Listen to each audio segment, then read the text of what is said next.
میرے دوسرے مہمان پروفیسر ڈاکٹر ذوالفقار علی صاحب ہیں. آپ وائلڈ لائف ایکسپرٹ ہیں. یہ بھی میرے پہلے مہمان ہوتے ہیں اور اپنے فیلڈ میں بہت کمپیٹنٹ شخصیت ہیں اور بین الاقوامی سطح کے یہ جو ہیں اسکالر ہیں. ڈاکٹر ذوالفقار علی صاحب, ڈاکٹر صاحب یہ بتائیں کہ آپ نے پہلے بھی ایک دفعہ ذکر کیا تھا, یہ سپیشیز جو ہیں یہ ختم ہو رہی ہیں.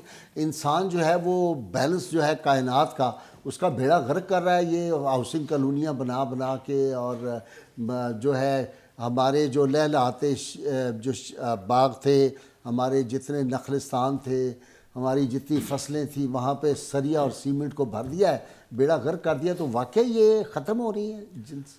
جی بالکل ایسا ہے کہ ایک تو ہیومن انکروچمنٹ ہے نا, کہ نیچرل ہیبیٹیٹس کے اوپر ان کا جو قدرتی مسکن تھا جہاں پہ وائلڈ لائف یا جنگلی حیات رہتی تھی, ایک تو وہ انکروچ کیا ہے. ہم نے جنگلات کو ایگریکلچر کراپس کے لیے کلیئر کیا ہے اور کالونیز بنائی ہیں, اور یہ سارا. اب میں خاص طور پہ آج تو یہ بات کروں گا کہ ہمارا جو کلائمیٹک چینجز ہیں وہ بہت شدید, یعنی کہ پاکستان ان ملکوں میں ہے جن کے اوپر بہت زیادہ امپیکٹ ہو رہا ہے. ہاں, کلائمیٹک چینجز کو میں اس طرح سے کہوں گا کہ جو 10,000 سال میں نیچرلی چینج آتی ہے وہ ہم 10 سالوں میں لا رہے ہیں. 10 سالوں میں کر رہے ہیں؟ 10 سالوں میں لا رہے ہیں. تو اس کا امپیکٹ بے شک ہیومن پاپولیشن پہ بھی ہے. کچھ ڈیزیز انویژنز ہیں, ہم یہ کرونا سنتے ہیں, ڈینگی سنتے ہیں, پہلے کبھی نہیں ہوتا تھا. تو ایسی ہی بیماریوں سے متعلق یہ جانور بھی متاثر ہو رہے ہیں, چاہے وہ ڈومیسٹک اینیملز ہوں چاہے وہ وائلڈ لائف ہو. تو ہر جگہ پہ ہمیں اس چیز پہ بھی غور کرنا ہے کہ دنیا میں اس وقت اس کلائمیٹک چینجز کی وجہ سے 44,000 کے قریب ایسی سپیشیز ہیں جو ایکسٹنکشن کے قریب ہو گئی ہیں.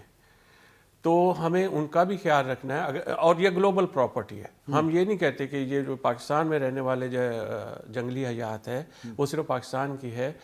جو پاکستان میں جتنی بھی جنگلی حیات ہے, اگر ہم 8ویں نمبر پہ ہیں جو سب سے زیادہ امپیکٹ والے کنٹریز ہیں, جو سب سے جہاں نقصان پہنچ رہا ہے, تو آپ دیکھیں نا کہ انیوژول رین ہے یا ڈراؤٹ کنڈیشنز ہیں, خشک سالی یکدم ہو جاتی ہے, 3-4 سال بارشیں نہیں ہوتی.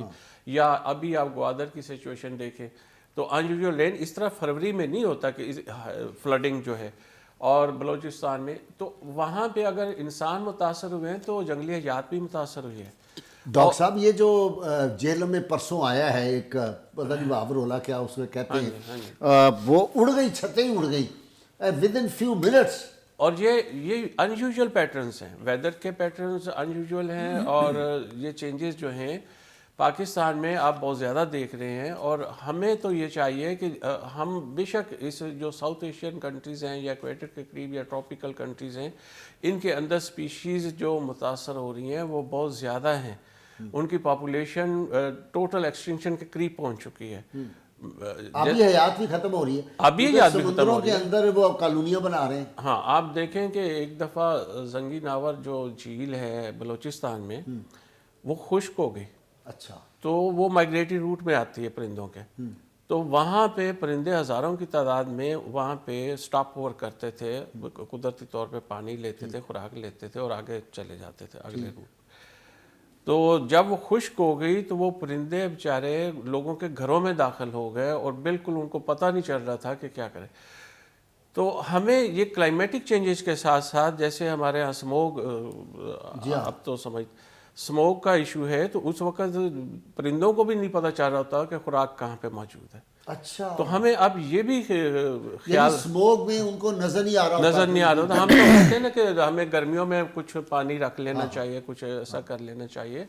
خاص طور پہ سموگ ایپیسوڈ میں وہ 1-2 مہینہ جو بہت زیادہ سموگ ہوتی ہے, اس وقت بھی ہمیں خیال رکھنا چاہیے کہ کچھ خوراک, کچھ پانی ہمیں اسپیئر جگہوں پہ جہاں پہ ہمیں اندازہ ہے. یہ پہلی دفعہ آپ بتا رہے ہیں, اس کا تو کسی کو نہیں پتا کہ سموگ میں بھی جانوروں کو ضرورت ہوتی ہے. تو جب اسلامک پوائنٹ آف ویو سے ہم یہ بات کرتے ہیں تو میرا خیال ہے کہ صرف اسلام نہیں, دنیا کا ہر مذہب اس سسٹم کو بچانے کے لیے. ایسا ہی. ہاں یہ جو اسٹریٹجیز ہیں کہ غزہ ہے یا باقی ہیں، یہ ٹھیک ہے جنگیں ہوتی ہیں، لوگوں کو مارا جاتا ہے، بہت ظلم کیا جاتا ہے، لیکن دنیا کا کوئی بھی مذہب اس کی اجازت نہیں دیتا.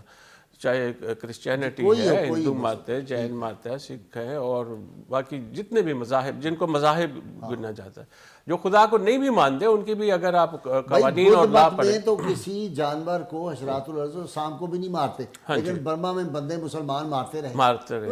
یہ اسٹریٹجیز اکنامک اسٹریٹجیز ہیں کہ کوئی لینڈ انکروچ کرنی ہے، کسی جگہ پہ قبضہ کرنا ہے، تو اس طرح سے اپنا وہ تسلط قائم کرنے کے لیے کیا جاتا ہے.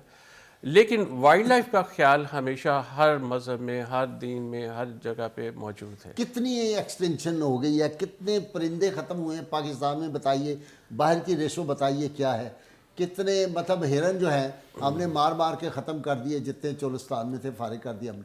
انڈیا کی طرف اگر ہم دیکھیں تو اتنے غول کے غول پھر رہے ہوتے ہیں، ادھر اپنا کام فارغ ہے ہمارا. اب تو میں نے کل پرسوں پڑھا ہے کہ کوئی گورنمنٹ نے، یہ اب شاہ جی بتائیں گے، کہ لائسنس جاری کیے، یہ چڑیاں پکڑنے کے بھی لائسنس دے دیے کہ جی لائسنس لیں تو پھر آپ چڑیاں پکڑ سکیں گے.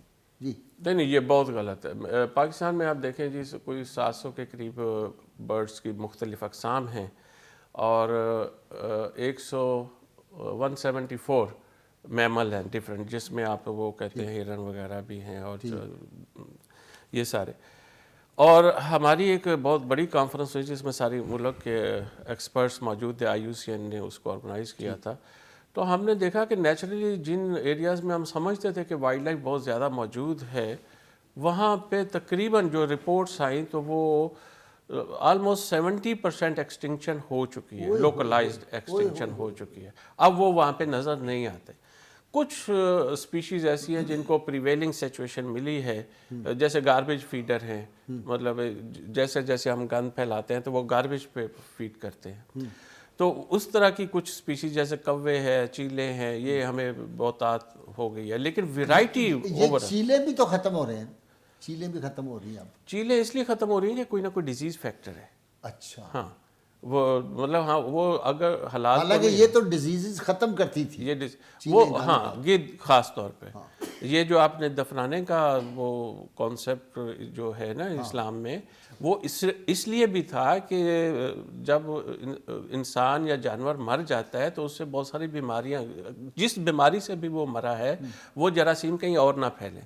تو وہ جب مٹی میں دفنا دیا جاتا ہے تو وہ مٹی کے ساتھ وہ ایک تو اس کی زرخیز ہو جاتی ہے مٹی، اور دوسرا یہ کہ وہ جراثیم فارایور پھیلتے نہیں. تو وہ بہترین کانسیپٹ ہے اسلام میں جو دفنانے کا ہے. اسی لیے ہر زو، ہر کیپٹیو جو کنڈیشن ہے اس میں ایک گریو یارڈ ہوتا ہے، جو جانور جیسے ہی مرتا ہے جس ڈیزیز سے بھی مرا ہو اس کے لیے دفنانے کا کانسیپٹ ہے. کوئی ہے پاکستان میں، ہے کوئی اس طرح کے ایریا؟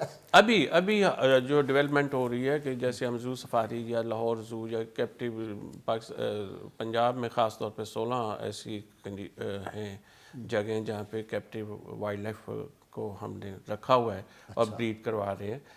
تو ان میں ابھی جو امینڈمنٹ ہوئی ہے، جو ریویمپنگ ہو رہی ہے، اس کے اندر تو یہ کانسیپٹ ہے کہ ہم یہ کریں گے.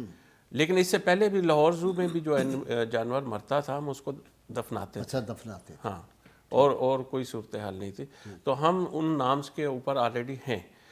لیکن ہمیں اب چاہیے یہ کہ انسانوں کو ان کا خاص طور پہ ہمارے پاکستان میں ان کا خیال رکھنا ہے. ہمیں جنگلات بنائیں، ہاں ان کا قدرتی مسکن کو بچائیں. ہیبیٹیٹ فریگمنٹیشن نہیں ہونی چاہیے. اگر کوئی پروٹیکٹڈ ایریا ڈکلیئر ہو گیا ہے کہ وائلڈ لائف سینکچری ہے یا نیشنل پارک ہے یا گیم ریزرو ہے تو اتنی ٹیریٹری کے اندر انکروچ مت کریں. ایون اس کے اندر کوئی روڈ بنانی ہے وہ بھی سائڈ سے ہو کے جائے، کینال بنانی ہے، ٹرانسمیشن لائن ہے، کچھ بھی ہے. تو یہ رولز اب انٹرنیشنلی پریویل کرتے ہیں. ہمیں ان کے اوپر ایون اسٹریٹجیکلی ہم نے سائن کی ہوئے ایسی ٹریٹیز کہ ہمیں ان پروٹیکٹڈ ایریاز کو خاص طور پہ وائلڈ لائف کی بریڈنگ کے لیے اسپیئر کرنا ہے. اور ہمیں یہ رولز امپلیمنٹ کرنے ہوں گے تب بھی ہماری وائلڈ لائف سروائیو کر سکے. ٹھیک